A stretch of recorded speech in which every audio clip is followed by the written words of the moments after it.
Hello students, आज हम बात करने वाले हैं ग्राफ पार्ट 6 के बारे में। ग्राफ पार्ट 6 के अंदर आज हम डिस्कस करेंगे आयलर्स नंबर। आयलर्स नंबर को हम डिस्कस करें उससे पहले हम जान लेते हैं कि हमने प्रीवियस लेक्चर्स में क्या क्या डिस्कस किया था। सबसे पहले हम बात करते हैं ग्राफ पार्ट फर्स्ट के बारे में। ग्राफ पार्ट फर्स्ट के अंदर हमने डिस्कस किया था कि ग्राफ क्या होता है, ग्राफ के कौन कौन से टाइप्स होते हैं, ग्राफ को किस तरह से रिप्रेजेंट किया जाता है, कोऑर्डिनेट्स क्या होते हैं, इन सभी के बारे में हमने डिस्कस किया था ग्राफ पार्ट फर्स्ट के अंदर। ग्राफ पार्ट सेकंड के बारे में देखते हैं। ग्राफ पार्ट सेकंड के अंदर हमने डिस्कस किया था फैक्टराइजेशन मेथड, जिसमें हमने बायनोमियल और क्यूबिक इक्वेशन के फैक्टराइजेशन करना सीखा था, और फैक्टराइजेशन करने के बाद हम किस तरह से उनके कोऑर्डिनेट्स फाइंड करते हैं और ग्राफ किस तरह से ड्रॉ किया जाता है वो हमने सीखा था। ग्राफ पार्ट थर्ड के बारे में बात करते हैं। ग्राफ पार्ट थर्ड के अंदर हमने बात की थी पॉलिनोमियल ग्राफ के बारे में कि पॉलिनोमियल ग्राफ को किस तरह से ड्रॉ किया जाता है। बात करते हैं ग्राफ पार्ट फोर के बारे में। ग्राफ पार्ट फोर के अंदर हमने बात की थी रेशनल ग्राफ्स के बारे में कि रेशनल ग्राफ को किस तरह से ड्रॉ किया जाता है। बात करते हैं ग्राफ पार्ट 5 के बारे में। ग्राफ पार्ट 5 के अंदर हमने बात की थी एक्सपोनेंशियल ग्राफ और लॉगरिथमिक ग्राफ के बारे में। एक्सपोनेंशियल ग्राफ और लॉगरिथमिक ग्राफ के बीच में हमने एक रिलेशन भी देखा था। हमने ये बताया था कि एक्सपोनेंशियल ग्राफ और लॉगरिथमिक ग्राफ दोनों एक दूसरे के इनवर्स होते हैं। आज हम बात करेंगे आयलर्स नंबर के बारे में पार्ट 6 के अंदर। आयलर्स नंबर भी एक्सपोनेंशियल और लॉगरिथमिक एक फंक्शन के अंदर काफ़ी इंपॉर्टेंट रोल प्ले करते हैं। आयलर्स नंबर क्या होते हैं, किस तरह से ये एक्सपोनेंशियल ग्राफ और लॉगरिथमिक ग्राफ से रिलेट करते हैं, और आयलर्स नंबर को हम किस तरह से फाइंड करेंगे, इसका डीप एनालिसिस क्या होता है, उस सभी के बारे में आज हम डिस्कस करने वाले हैं। तो चलिए स्टार्ट करते हैं आयलर्स नंबर। आयलर्स नंबर को आप हमेशा स्मॉल ई से डिफाइन करेंगे। इसको हमेशा स्मॉल ई से डिफाइन किया जाता है।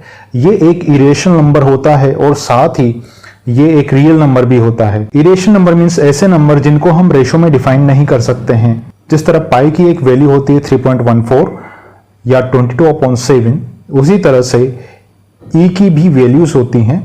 ई की वैल्यू क्या होती है वो मैं आपको बता दूं। ई की वैल्यू होती है 2.718 डैश डैश डैश, मैंने यहाँ पे लिखा है। इसका मीनिंग ये है कि ये जो नंबर्स हैं वो ट्रिलियंस टाइम आगे बढ़ते जाएंगे, लेकिन हम इनको लिख नहीं सकते हैं। इसलिए हम यहाँ पे 3 ही नंबर एज्यूम करते हैं पॉइंट के बाद। इसलिए हम ये कह सकते हैं कि ई की जो अप्रॉक्सीमेट वैल्यू है वो होती है 2.718।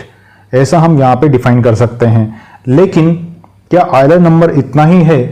क्या आयलर नंबर के बारे में हम और कुछ नहीं कह सकते?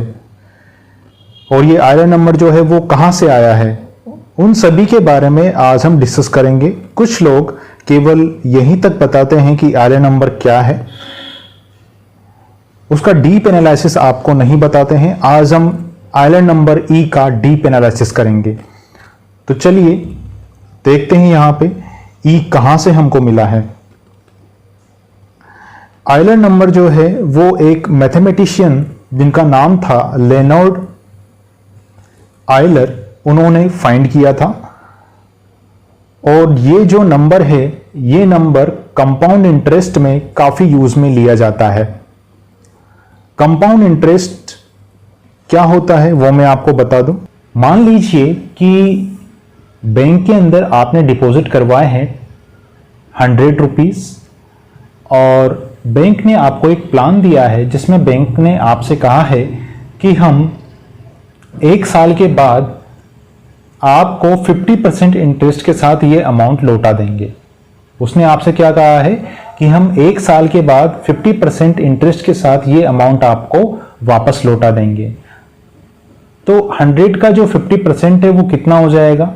50 रुपीज हो जाएगा। That means 100 + 50, that means 150 rupees वो आपको 1 साल के बाद दे देगा। अब वो ये कहता है कि अगर आप इस प्लान को कंटिन्यू रखना चाहते हैं तो आपको ये पैसे निकालने नहीं है, आपको ये पैसे बैंक के अंदर ही रखने हैं। तो अब क्या होगा कि सेकेंड ईयर के लिए आपके पास जो मेन अमाउंट है वो है 150 रुपीज।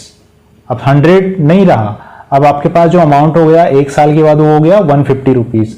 अब आपको इंटरेस्ट 150 रुपीज के ऊपर मिलेगा। कितना, उतना ही इंटरेस्ट मिलेगा जितना कि वो पहले दे रहे थे। तो 50% का इंटरेस्ट वो अब आपको प्रोवाइड करेंगे 150 रुपीज पर। जब वो 150 रुपीज पर आपको 50% का इंटरेस्ट दे रहे हैं, तो आपको अगले साल के बाद, दैट मीन्स 2 साल के बाद आपके पास जो अमाउंट होगा वो कितना होगा, वो होगा 150 प्लस 150 इंटू 50/100। दैट मीन्स अब आपके पास जो अमाउंट होगा वो होगा 225 रुपीज। कितना होगा 2 साल के बाद? 225 रुपीज आपके पास अमाउंट हो जाएगा।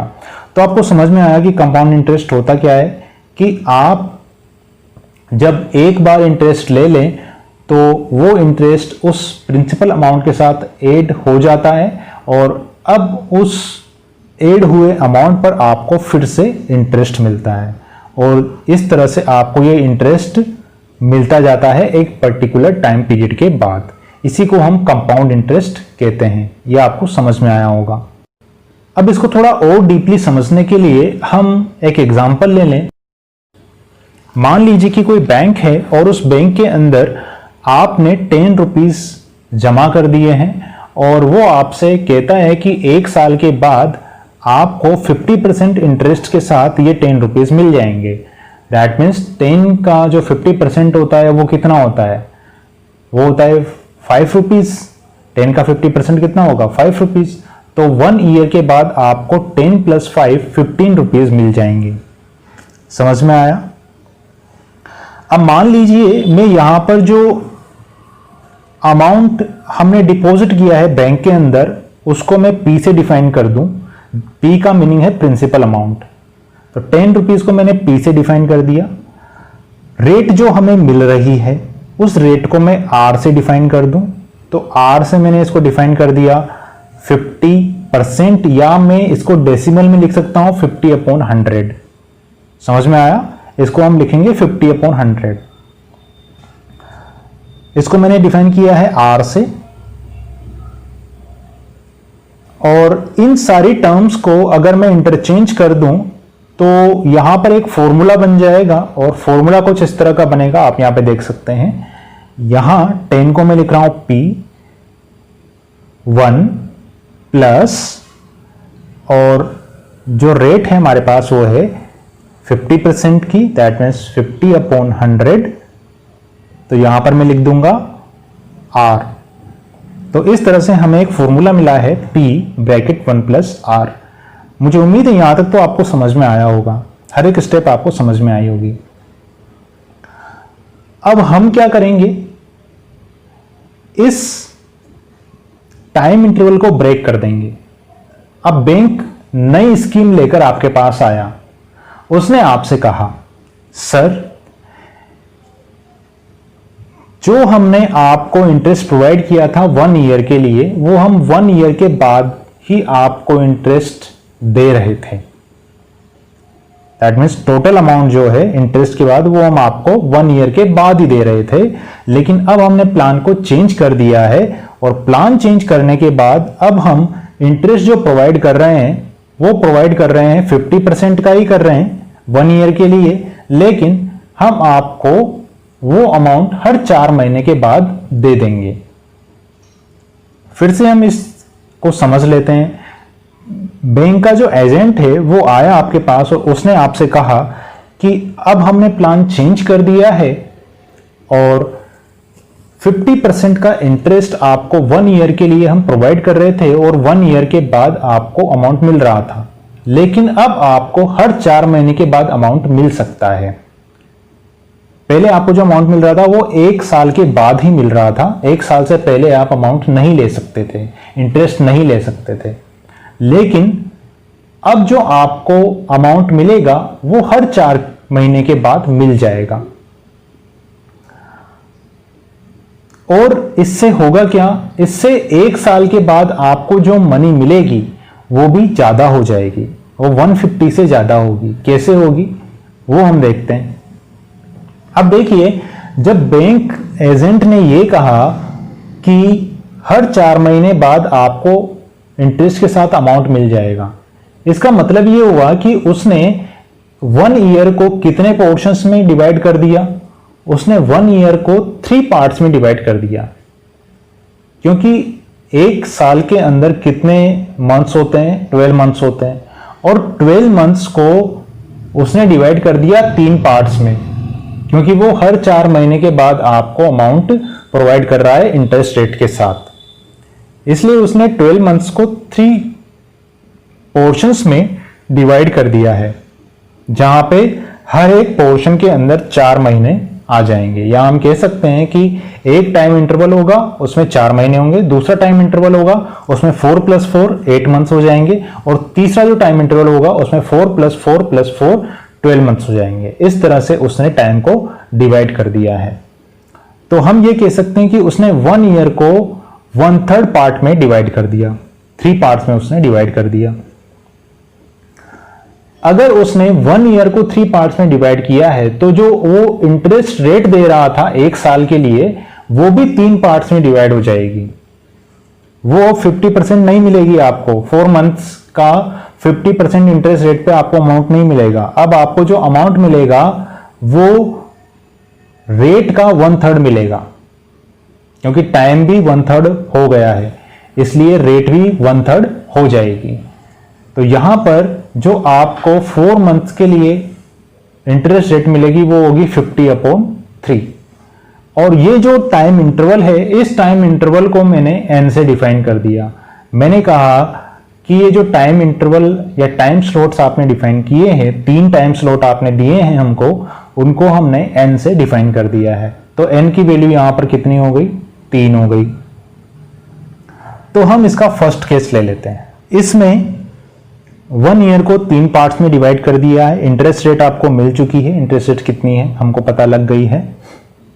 तो हम देखते हैं कि फर्स्ट इंटरवल के अंदर या फर्स्ट 4 मंथ के बाद हमको कितना अमाउंट मिलेगा। चलिए चेक करते हैं। देखिए, हमने जो अमाउंट डिपॉजिट किया था वो कितना था? 10, और जो रेट है वो है 50/3 परसेंटेज में है, इसलिए हम यहां पर 1/100 भी साथ में लिखेंगे। तो यहां पर हम लिखेंगे 10 + 10 × 50/3 × 100। ये हमारा पहला पोर्शन होगा। अब मैं यहां पर दी गई सिचुएशन को फॉर्मूले में कन्वर्ट कर रहा हूं। मैंने यहां पे 10 को डिफाइन किया है P से, 50 को मैंने 50/100 को मैंने डिफाइन किया है R से, और 3 को मैंने डिफाइन किया है N से। तो इस तरह से आपके पास जो फॉर्मूला बनेगा वो बनेगा P + P × R/N। तो फर्स्ट इंटरवल के बाद आपको जो अमाउंट मिलेगा वो अमाउंट ये मिलेगा।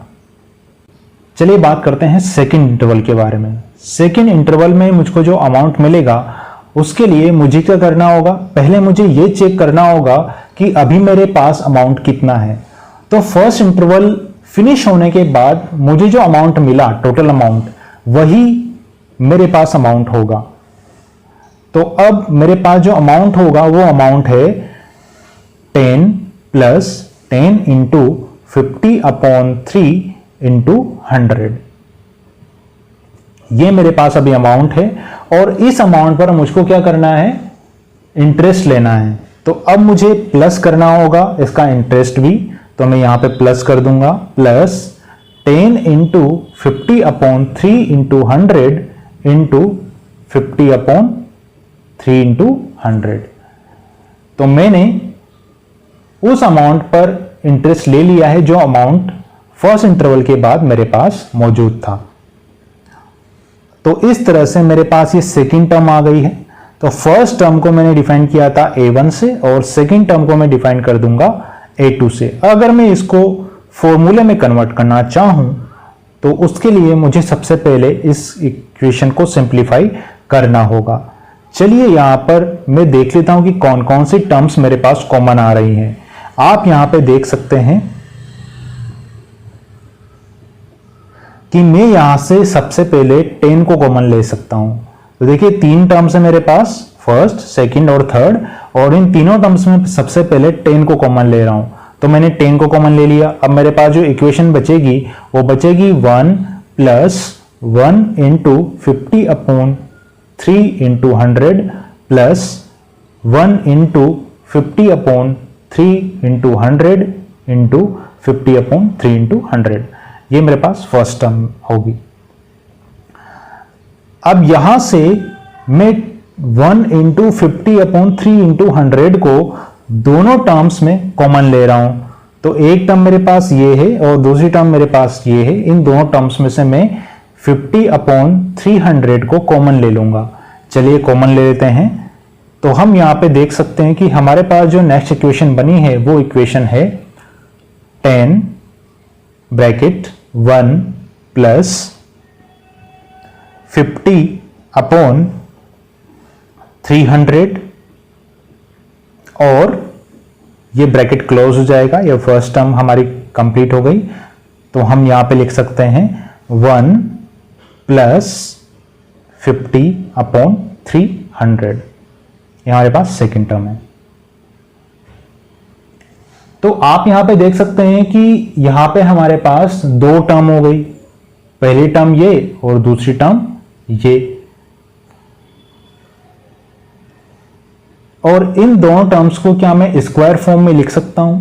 तो मेरे पास जो इक्वेशन आ जाएगी वो इक्वेशन आ जाएगी a2 is equals to 10 bracket close 1 plus 50 upon 300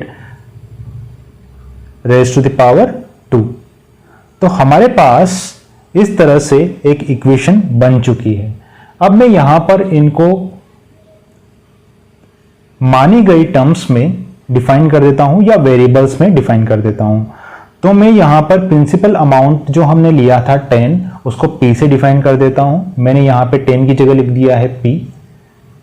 1 play मेरे पास रहेगा 1 प्लस रेट जो थी मेरे पास वो थी 50 अपॉन 100, तो इसको मैंने r से डिफाइन किया था। मैं यहाँ पे 50 अपॉन 100 की जगह r लिख दूंगा और 3 की जगह मैं लिख दूंगा n। तो मेरे पास जो इक्वेशन होगी वो इक्वेशन हो जाएगी p bracket 1 plus r upon n square. तो इस तरह से मुझे सेकेंड इंटरवल में अमाउंट मिलेगा। अब मैं बात करता हूं थर्ड इंटरवल के बारे में कि ईयर के लास्ट में मुझको कितना अमाउंट मिलेगा। तो यहां पर मैं इस इक्वेशन को डायरेक्ट लिख रहा हूं। मैं लिख रहा हूं यहां पे टोटल अमाउंट आफ्टर 1 ईयर कितना हो जाएगा मेरे पास।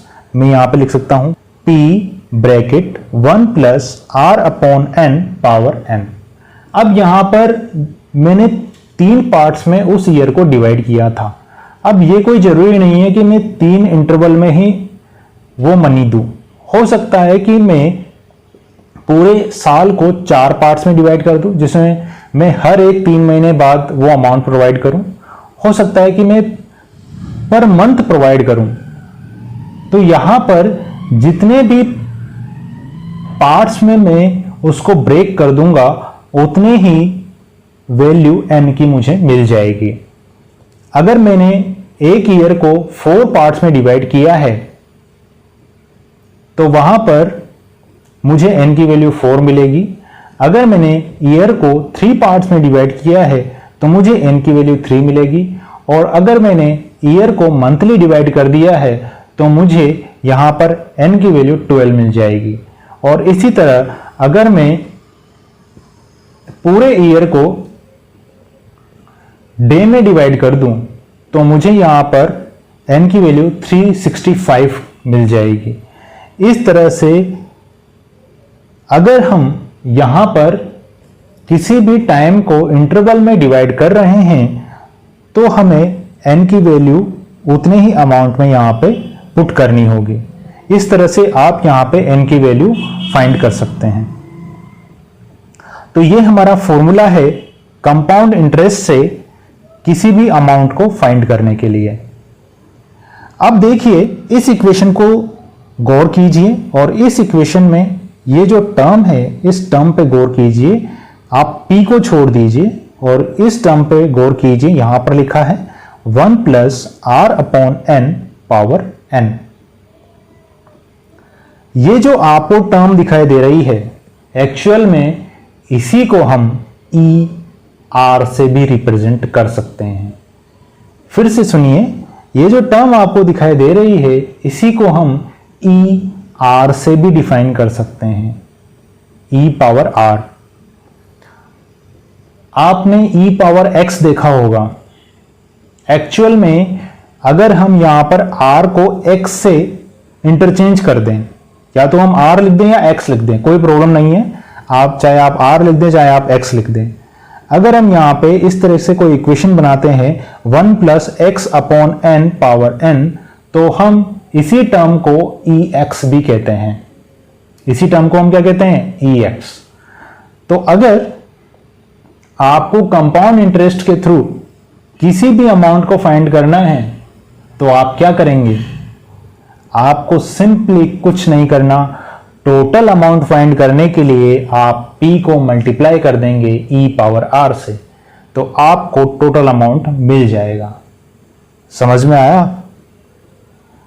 तो अब देखिए इतने लंबे चौड़े प्रोसेस को कितना छोटा कर दिया है इस e ने, आइलैंड नंबर ने इस इतने लंबे चौड़े प्रोसेस को कितना छोटा सा कर दिया है। अब आपको इतनी लंबी कैलकुलेशन करने की जरूरत नहीं है। अब आप क्या करेंगे? आप सीधा अपने प्रिंसिपल अमाउंट को e पावर r से मल्टीप्लाई कर देंगे और आपको आंसर मिल जाएगा। तो समझ में आया क्या करना है और कैसे करना है? अब देखिए, अगर मैं यहां पर x की वैल्यू को 1 पुट कर दूं, अब यहां पर जब मैं x की वैल्यू 1 पुट कर रहा हूं तो फॉर्मूला कुछ इस तरह से बन जाएगा, e is equals to 1 plus 1 upon n और इसकी पावर हो जाएगी n। 1 plus 1 upon n bracket close power n। तो यहां पर आप देख सकते हैं कि e की वैल्यू हम यहां से फाइंड करेंगे, लेकिन यहां से हम कैसे फाइंड करें? n की कोई ना कोई वैल्यू तो हमको चाहिए ना, हम वो वैल्यू कैसे लिखें? तो यहां पर आपको इसके लिए लिमिट प्रोवाइड करनी होगी। तो हम यहां पर लिमिट प्रोवाइड करने के बाद फॉर्मूला लिख सकते हैं, e is equals to limit n tends to infinity bracket 1 plus 1 upon n bracket close power n। यहां पर n की वैल्यू इंफिनिटी तक जा सकती है। इस फॉर्मूले को जब हम सिंप्लीफाई करेंगे तो सिंप्लीफाई करने के बाद हम यहां पे लिख सकते हैं summation of 1 upon factorial n, इसकी लिमिट इसने पुट की है n equals to 0 to infinity, और इसको जब हम ओपन करेंगे तो हम यहां पे लिख सकते हैं 1 upon 0 factorial plus 1 upon 1 factorial plus 1 upon 2 factorial plus 1 upon 3 factorial plus dash dash dash plus 1 upon n factorial. अब हम बात करेंगे कि ये फैक्टोरियल क्या होता है। मैंने यहाँ पे एक टर्म लिखी है n फैक्टोरियल। फैक्टोरियल को हम इस साइन से रिप्रेजेंट करते हैं, आप यहाँ पे देख सकते हैं इस साइन को हम कहते हैं फैक्टोरियल। तो मैंने यहाँ पे लिखा है n फैक्टोरियल। n फैक्टोरियल को मैं अगर एक्सप्रेशन में डिफाइन करना चाहूं तो इसको मैं लिख सकता हूं n into n minus 1 into n minus 2 factorial. तो ये जो n माइनस 2 है ये आगे बढ़ता जाएगा। तो मैं यहाँ पे एक एग्जांपल ले रहा हूं, मैंने यहाँ लिखा है 6 फैक्टोरियल। 6 फैक्टोरियल को मैं अगर लिखना चाहूं तो मैं लिख सकता हूं 6 इंटू 6 माइनस 1 कितना हो जाएगा 5 इंटू 5 माइनस 6 माइनस 2 कितना हो जाएगा 4 इंटू 6 माइनस 3 कितना हो जाएगा 3 इंटू 6 माइनस 4 कितना हो जाएगा 2 इंटू 6 माइनस 5 कितना हो जाएगा 1। बस हमें यहीं तक रोक देना है। जैसे ही हमारे पास 1 वैल्यू आ जाए हमको यहीं पे स्टॉप कर देना है। अब देखिए यहां पर मुझे 6 फैक्टोरियल की वैल्यूज मिली हैं, 6 into 5 into 4 into 3 into 2 into 1।